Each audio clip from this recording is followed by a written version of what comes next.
Bangla live 24/7-এ আপনাদের সকলকে স্বাগত জানাই। টেটের প্রশ্নপত্র ফাঁস, 12টায় পরীক্ষা শুরু, 1টায় সোশ্যাল মিডিয়ায় ভাইরাল। টেট চলাকালীন সোশ্যাল মিডিয়ায় ভাইরাল একটি প্রশ্নপত্র যা নিয়ে বিভ্রান্তি ছড়িয়েছে। ভাইরাল হওয়া প্রশ্নপত্রের সঙ্গে মিল রয়েছে মূল প্রশ্নপত্রের, দাবি পরীক্ষার্থীদের একাংশের। যদিও পর্ষদ সভাপতি দাবি করেছেন এমন কোনো অভিযোগ পায়নি। জানা যাচ্ছে টেট পরীক্ষা চলাকালীন ফেসবুকে একটি প্রশ্নপত্র ঘোরাঘুরি করছিল।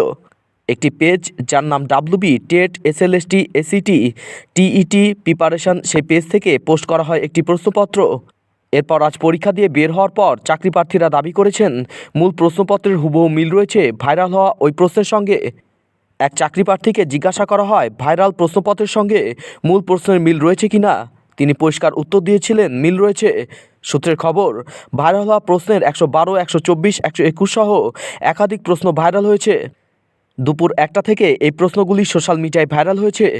পর্ষদ সূত্রে জানা যাচ্ছে গোটা বিষয়টি তারা বুঝতে পেরেছেন, তবে তাদের পরিষ্কার বক্তব্য, যে সময় প্রশ্নগুলি ভাইরাল হয়েছে সেই সময় পরীক্ষার্থীরা পরীক্ষা দিচ্ছিলেন, ফলে তারা উপকৃত হননি।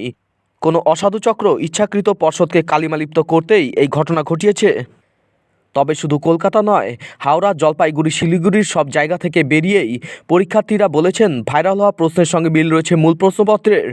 এক পরীক্ষার্থী জানান, আগেরবারও পরীক্ষা দিয়েছিলাম, চাকরি পাইনি, ফালতু, জানি কোনো আশা নেই, এই শেষবার পরীক্ষা দিলাম, আর দেব না। আইনজীবী বিকাশ ভট্টাচার্য বলেন, যারা পরীক্ষা দিচ্ছেন বা পরীক্ষা নিয়োগের সঙ্গে যুক্ত রয়েছেন এরা পরোক্ষ বা প্রত্যক্ষভাবে দুর্নীতির সঙ্গে জড়িত রয়েছেন। দুর্নীতিমুক্ত কোনো কিছুই করতে পারেন না, এরা ছাত্রদের দুর্নীতির সঙ্গে যুক্ত করে দেন। তৃণমূল মুখপাত্র কুণাল ঘোষ অবশ্য দাবি করেছেন এগুলো ভয় তৈরি করার জন্যই করা হয়। বহু জায়গায় এমন কোনো ব্যক্তি রয়েছেন যারা কেউ CPM বা BJPর সমর্থক, তারা এই কাজ করতেই পারেন। কিন্তু আসল বিষয় হলো, যে সময় এই ঘটনা ঘটেছে সেই সময় পরীক্ষার্থীরা হলের ভেতরেই রয়েছেন।